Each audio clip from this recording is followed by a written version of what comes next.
Hello students,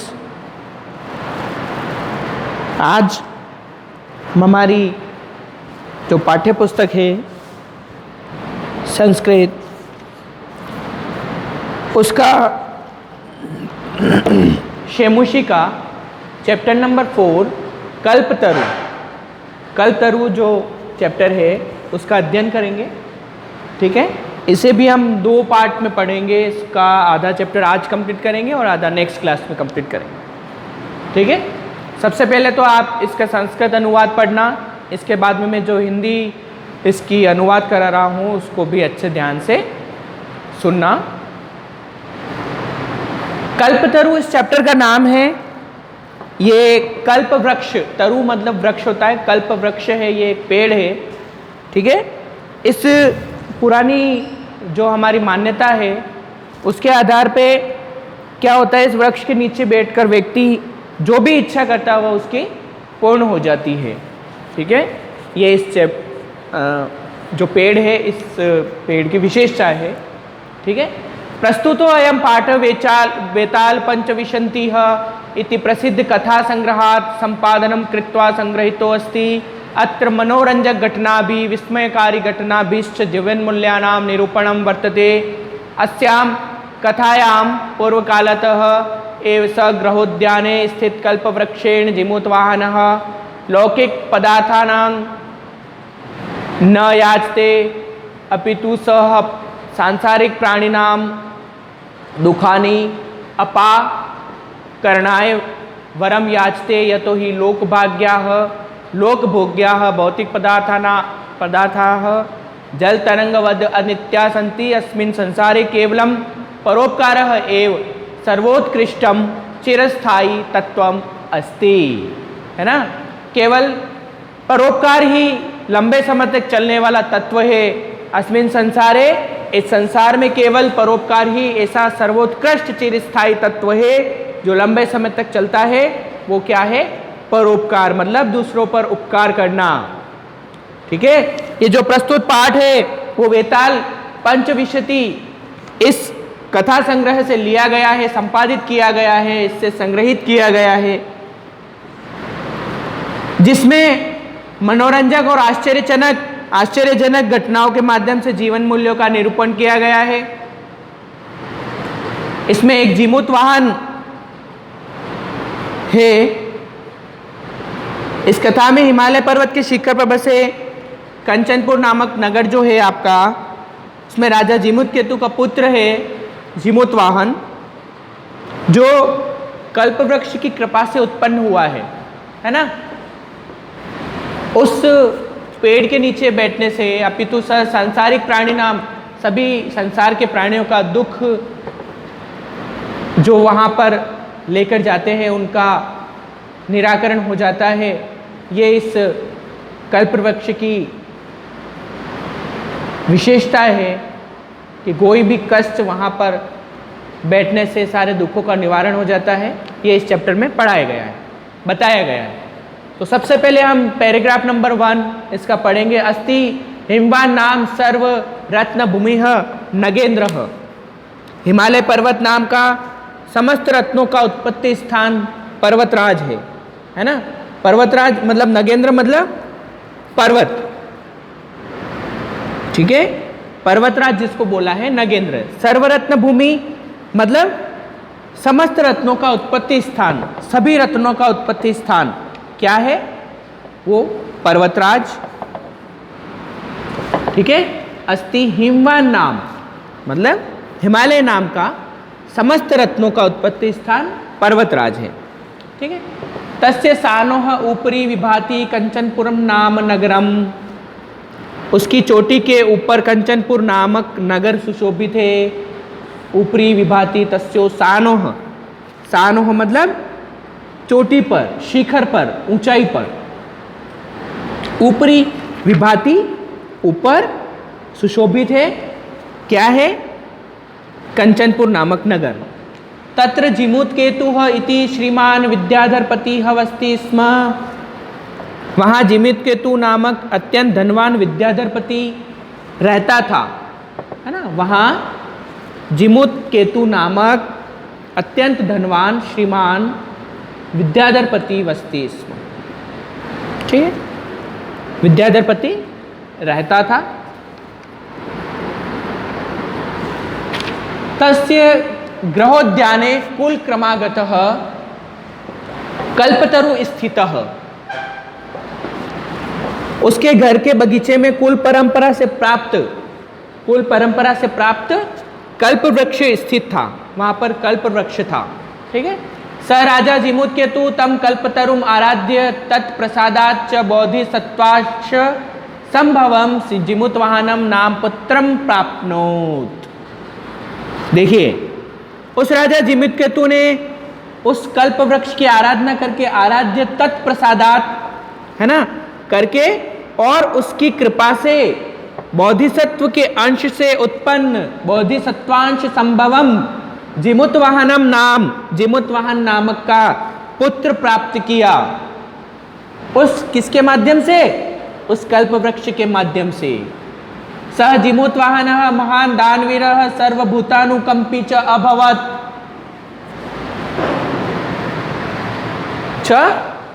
अभवत्,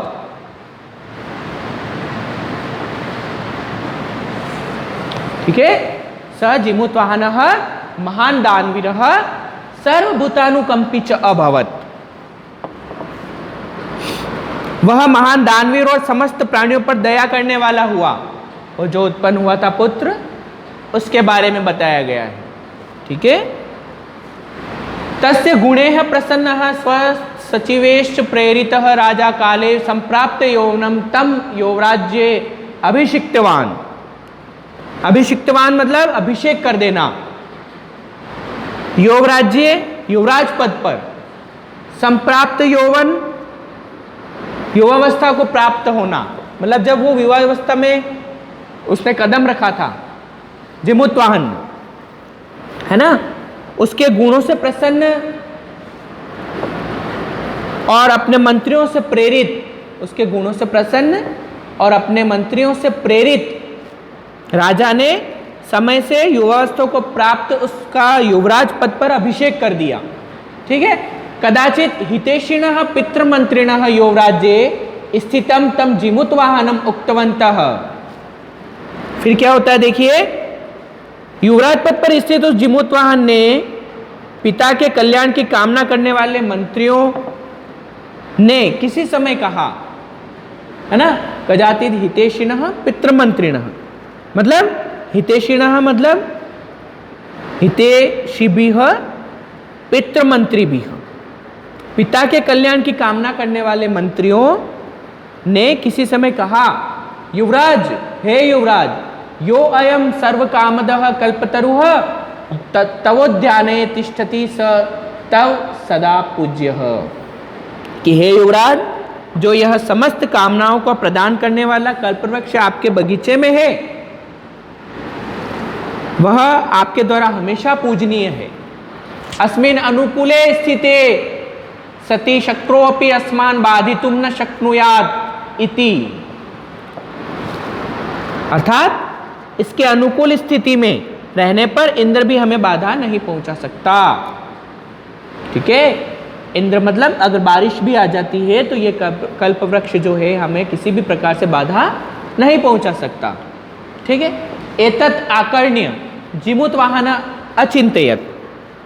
फिर क्या होता है देखिए, कि यह सुनकर जिमुतवाहन के मन में विचार आया। क्या विचार आया?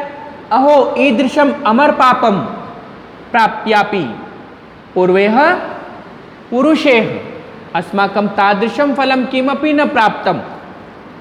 अरे आश्चर्य की बात है, अहो ईदृशम अमर पापम प्राप्यापि पूर्वे। अरे आश्चर्य की बात है, इस प्रकार के अमर वृक्ष को प्राप्त करके भी हमारे पूर्वजों ने उस प्रकार कोई फल प्राप्त नहीं किया, इस प्रकार कोई फल प्राप्त नहीं किया। अस्माकं तादृशम फलम किमपि न प्राप्तम, कि हमारे पूर्वजों ने भी इस प्रकार का फल प्राप्त नहीं किया। किंतु केवलम केश्चिदेव कृपणेह कश्चिदपि अर्थः अर्थितः, किंतु केवल किन्हीं कंजूसों द्वारा कुछ धन ही मांगा गया, किन्हीं कंजूसों द्वारा धन ही मांगा गया इस पेड़ के माध्यम से। तदहम अस्मात् कल्पतरो अभीष्टम साधयामि इति। तब मैं इस वृक्ष से मन की इच्छा को पूरी करूंगा। अस्मात् कल्पतरो अभीष्टम साधयामि इति एवं आलोच्य स पितु अंतिकम आगच्छत्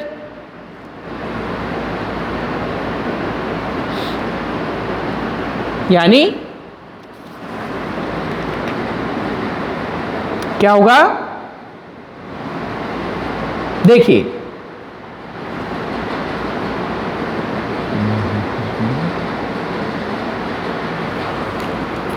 इस प्रकार विचार कर वह पिता के पास आया। इस प्रकार विचार कर वह अंतिकम आगच्छत्, पिता के अंतिकम यानी पास आया। और आगत्य च सुखम आसीन पितरम एकांते न्यवेदयत्, और आकर सुख से बैठे हुए पिता से एकांत में निवेदन किया। क्या निवेदन किया? तात मतलब पिताजी, तू जानासि एव यदस्मिन् संसार सागरे आशरीरम इदम सर्वम धनम विचिवत चंचलम। तात पिताजी, आप तो जानते हैं कि संसार सागर में आजीवन यह समस्त धन तरंग की तरह अस्थिर रहता है ना। विचितवत चंचलम,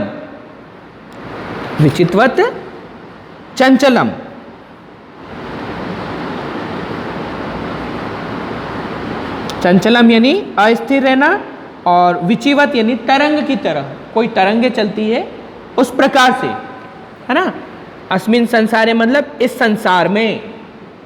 फिर देखिए, एकः परोपकार एवं अस्मिन संसारे अनश्वरः यो युगांत पर्यंतम यशः प्रसूते।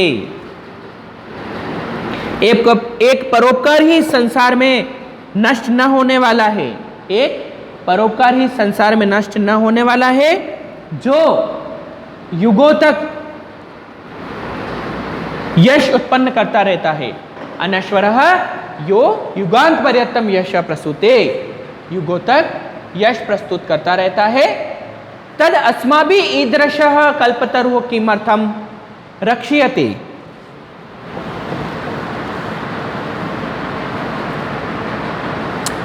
तब हम इस प्रकार के कल्पवृक्ष की क्यों रक्षा करते हैं? किमर्थम रक्ष्यते, तद अस्माभि ईदृशम कल्पतरुः किमर्थम रक्ष्यते, मतलब कि तब हम इस प्रकार के कल्पवृक्ष की रक्षा क्यों करते हैं। और येश्च पूर्वेरयं मम इति आग्रहेण रक्षितः ते इदानीं कुत्र गताः। और जिन्होंने पहले इसकी मेरा इस प्रकार आग्रह पूर्वक रक्षा की थी, वे इस समय कहाँ गए? जो मेरा करते हैं इस कल्पवृक्ष के बारे में, वो इस समय कहाँ गए? ते इदानीं कुत्र गताः, वे इस समय कहाँ गए? तेषां कस्या यम, उनमें से यह किसका है? अस्य वा के ते, अथवा वे इसके कौन हैं? तस्मात् परोपकारेक फल सिद्धये त्वदाज्ञया इमं कल्पपादपम आराधयामि। यानी इस कारण से एकमात्र परोपकार के फल की प्राप्ति के लिए आपकी आज्ञा से इस कल्पवृक्ष की आराधना करता हूं। त्वद आज्ञया इमं पादपम आराधयामि, इस कल्पवृक्ष की आराधना करता हूं, इसका पूजन करता हूं, है ना। फिर देखिए, अथ पित्रा तथा इति अभ्यनुज्ञातः स जिमूतवाहनः कल्पतरुं उपगम्य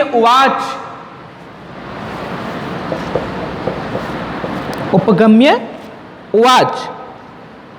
देखिए, इस पैराग्राफ में क्या बताया गया हमको कि कल्पवृक्ष से संपूर्ण भूमि के जीवन को सुखी करने के लिए वो प्रार्थना करता है जिमूतवाहन, ठीक है ना।